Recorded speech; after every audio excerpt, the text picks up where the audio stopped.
Mi hermano vendió el reloj que me dejó nuestro abuelo, y cuando lo enfrenté, toda mi familia dijo que el egoísta era yo. Nunca pensé que un reloj viejo pudiera destruir a una familia. Mi abuelo no era rico. Vivía en una casa pequeña, arreglaba bicicletas del vecindario y siempre olía a café recién hecho. Pero para mí era el hombre más importante del mundo.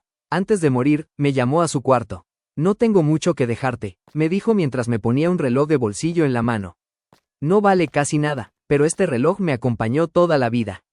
Quiero que sea tuyo. No era de oro ni tenía piedras preciosas. Estaba rayado y apenas funcionaba. Pero para mí era un tesoro. Lo guardé durante años en una caja de madera. Ni siquiera lo sacaba seguido por miedo a perderlo. Hace unos meses tuve que salir de viaje por trabajo durante una semana. Como mi hermano menor estaba pasando por problemas económicos, mis padres le permitieron quedarse en mi departamento, solo unos días. Cuando regresé, todo parecía normal, hasta que abrí el cajón donde guardaba la caja. Estaba vacía. Pensé que la había cambiado de lugar. Revisé toda la casa. Nada. Le pregunté a mi hermano. Ah, eso. Sí lo encontré. Sentí un alivio enorme. ¿Dónde está? Se encogió de hombros. Lo vendí. Me quedé inmóvil. ¿Qué acabas de decir? Necesitaba dinero. Era solo un reloj viejo. Sentí un nudo en la garganta. Era el único recuerdo que me dejó el abuelo. Él rodó los ojos. Ya supéralo. Los muertos no necesitan relojes. No recuerdo haber gritado tan fuerte en mi vida. Le exigí saber a quién se lo había vendido. Pero solo respondió, ni idea, un señor de una casa de empeños. Llamé inmediatamente a mis padres esperando que, al menos esta vez, estuvieran de mi lado. La respuesta de mi mamá fue, hijo, tu hermano estaba desesperado. Deberías entenderlo. Y mi papá remató, no hagas un drama por un pedazo de metal. La familia vale más que las cosas. Fue en ese momento cuando entendí que, para ellos, el problema nunca había sido que mi hermano robara, sino que yo me atreviera a reclamar. Esa noche casi no dormí. No podía dejar de pensar en las últimas palabras de mi abuelo cuando me entregó aquel reloj. No era un objeto caro, era la única cosa que me había dejado porque sabía que yo la cuidaría.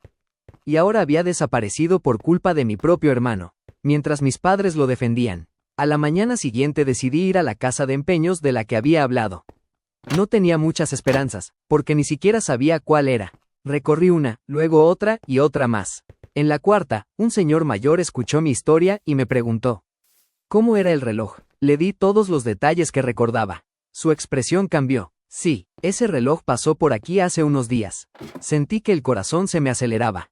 ¿Todavía lo tienen? Negó con la cabeza. No, un coleccionista lo compró el mismo día. Se me vino el mundo encima. Antes de irme, el dueño me llamó. Espera, creo que tengo una copia de la identificación de quien lo vendió. Sacó una carpeta y empezó a revisar papeles. Un minuto después levantó la vista. Sí, fue tu hermano. Le mostró la copia de la identificación. No porque yo dudara de él, sino porque ahora tenía una prueba de que realmente había sido un robo. Le pregunté cuánto dinero había recibido. 3,000 pesos. Me quedé helado. 3,000. Había vendido el último recuerdo de nuestro abuelo por el precio de un teléfono usado. Cuando salí de la tienda, llamé a mi hermano una última vez. Dime quién compró el reloj. Ya te dije que no sé. Tengo la copia de la venta. Si no me ayudas, voy a denunciarte. Se quedó en silencio unos segundos. Luego empezó a reírse. ¿En serio vas a denunciar a tu propio hermano por un reloj viejo? Colgué sin responder. Una hora después recibí una llamada de mi mamá. Ni siquiera saludó. ¿Cómo que vas a denunciar a tu hermano? ¿Te volviste loco? Entró a mi casa sin permiso, tomó algo que era mío y lo vendió. Es tu hermano. Precisamente por eso duele más. Escuché cómo suspiraba. Si haces eso, olvídate de esta familia. Miré el teléfono unos segundos antes de responder con una calma que ni yo sabía que tenía. Mamá, la familia se olvidó de mí el día que decidió proteger al ladrón. Colgué, y por primera vez en mi vida, entendí que recuperar el reloj quizá ya no era lo más importante. Lo importante era descubrir hasta dónde estaban dispuestos a llegar para seguir encubriendo a mi hermano. 2 días después, cumplí mi palabra. Fui a presentar la denuncia. No lo hice por venganza. Sabía que probablemente nunca volvería a ver el reloj. Lo hice porque, si dejaba pasar esto, mi hermano entendería que podía hacer lo que quisiera sin consecuencias. Esa misma tarde, mi celular empezó a explotar con mensajes. Mi mamá me llamó más de 20 veces. Mis tíos escribían cosas como, ¿cómo puedes denunciar a tu propia sangre? Tu abuelo estaría decepcionado. Todo esto por un reloj. Ninguno preguntó cómo me sentía. Ninguno dijo que mi hermano había hecho algo mal. Solo les preocupaba que hubiera consecuencias para él. Decidí ignorarlos. Al día siguiente recibí una llamada de un número desconocido. ¿Eres el dueño del reloj de bolsillo? Mi corazón dio un vuelco. Sí, me llamo Ernesto. Yo lo compré en la casa de empeños. Pensé que por fin iba a recuperarlo. Pero sus siguientes palabras me dejaron helado. No quiero devolvértelo. Sentí un vacío en el estómago. ¿Por qué me llamó entonces? Hubo un silencio. Porque, antes de comprarlo, abrí la tapa trasera para revisar el mecanismo, y encontré algo que no esperaba. Fruncí el ceño. ¿Qué encontró? Una inscripción. Mi abuelo nunca me había mencionado ninguna. Ernesto leyó en voz alta. Para mi nieto, si algún día lees esto, significa que este reloj logró llegar hasta ti. Pero el verdadero regalo no está aquí. Se me erizó la piel. Continuó leyendo. Busca dentro de la vieja caja de herramientas roja del taller. Ahí encontrarás lo que nunca pude darte en vida. Me quedé sin palabras. La caja de herramientas. Seguía en el antiguo taller de mi abuelo, una construcción pequeña detrás de la casa de mis padres. Solo había un problema. Mis padres seguían viviendo ahí. Y después de enterarse de la denuncia, lo último que querían era volver a verme. Cuando colgué, respiré hondo. No sabía qué había escondido mi abuelo. Pero estaba seguro de una cosa. Tenía que entrar a ese taller antes de que alguien más descubriera lo que había dentro. Conduje hasta la casa de mis padres al día siguiente. No les avisé. Sabía que, si lo hacía, encontrarían cualquier excusa para impedirme entrar. El viejo taller seguía al fondo del patio, exactamente como lo recordaba. La pintura estaba descascarada, la puerta oxidada y el letrero de madera que decía, Taller de Don Julio, apenas se sostenía. Di apenas 3 pasos hacia la puerta cuando escuché la voz de mi padre. ¿Qué haces aquí? Me di la vuelta. Mis padres estaban en la terraza, y mi hermano también. Solo voy a entrar al taller. Mi mamá cruzó los brazos. Ese taller ahora es de la familia. Siempre fue de la familia. No, respondí. Era del abuelo. Mi hermano soltó una risa burlona. ¿Todavía sigues con el drama del reloj? Lo ignoré y seguí caminando. Entonces él se puso frente a la puerta. No vas a entrar. Quítate. Haz que me quiet. Por un momento pensé que iba a empujarme, pero en lugar de eso saqué el celular. ¿Qué haces? Grabar. Empecé a grabar mientras decía en voz alta. Estoy intentando entrar al taller de mi abuelo y mi hermano me está bloqueando el paso.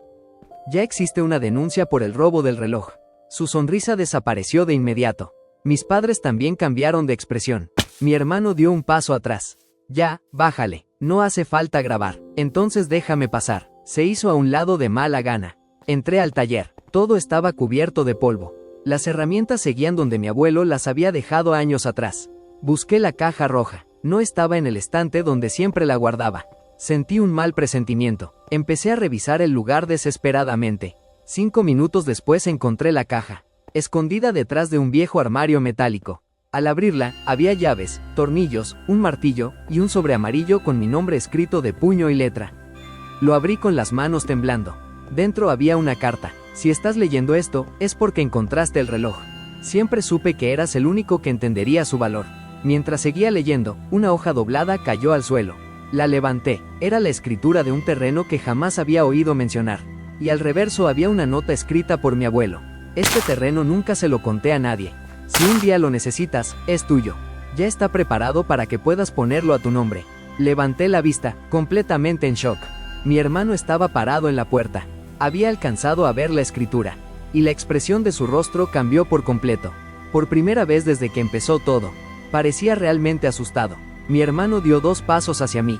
Déjame ver eso. Doblé la escritura y la guardé dentro del sobre. No, su actitud cambió de inmediato. Eso también es una herencia. Nos corresponde a todos. Solté una risa incrédula. ¿En serio? Hace una semana decías que el reloj era un pedazo de metal sin valor. No respondió. Mi padre intentó intervenir. Hijo, podemos hablarlo con calma. Lo miré fijamente. Era la primera vez que me llamaba, hijo, con tanta tranquilidad desde que empezó todo. ¡Qué coincidencia! Justo cuando apareció un terreno. Saqué la carta y seguí leyendo. Mi abuelo había sido muy claro. Este terreno está a tu nombre porque durante años fuiste el único que me ayudó en el taller sin esperar nada a cambio. Nunca lo hice por favoritismo. Lo hice porque confiaba en ti. Si algún día los demás intentan convencerte de compartirlo por culpa o presión, recuerda esto. Un regalo deja de ser regalo cuando alguien obliga a repartirlo. Sentí un nudo en la garganta. No era solo una herencia. Era la última lección de mi abuelo. Mi hermano dio un paso al frente. Eso lo escribió cuando ya estaba enfermo. Seguro ni sabía lo que hacía. Fue la frase que terminó de romper todo. Mi abuelo había estado lúcido hasta el último día de su vida. Decir eso era insultar su memoria. Guardé la carta. Ya terminé aquí. Cuando intenté salir, mi mamá me tomó del brazo. No seas egoísta. Tu hermano necesita ese terreno. Me solté con cuidado. ¿Y quién necesitaba el reloj? Nadie contestó. Un mes después, un abogado confirmó que la escritura era completamente válida. Mi abuelo había hecho todos los trámites años antes, y el terreno era legalmente mío. La denuncia por el robo siguió su curso. Como el reloj había sido vendido sin autorización y existían documentos de la casa de empeños, mi hermano tuvo que llegar a un acuerdo para evitar problemas mayores. Además de pagar una indemnización, pasó semanas intentando localizar al coleccionista. Lo consiguió. El hombre aceptó venderme el reloj por exactamente lo que había pagado por él, después de escuchar toda la historia. Cuando lo tuve otra vez en mis manos, no pensé en el terreno, ni en el dinero, ni en la pelea. Solo recordé a mi abuelo sonriendo mientras arreglaba bicicletas y me decía: las cosas importantes no siempre son las más caras. Tenía razón, el reloj nunca fue lo más valioso que me dejó. Lo más valioso fue enseñarme que la familia no es la que te exige sacrificarlo todo por los demás. La familia es la que jamás te pondría en esa situación.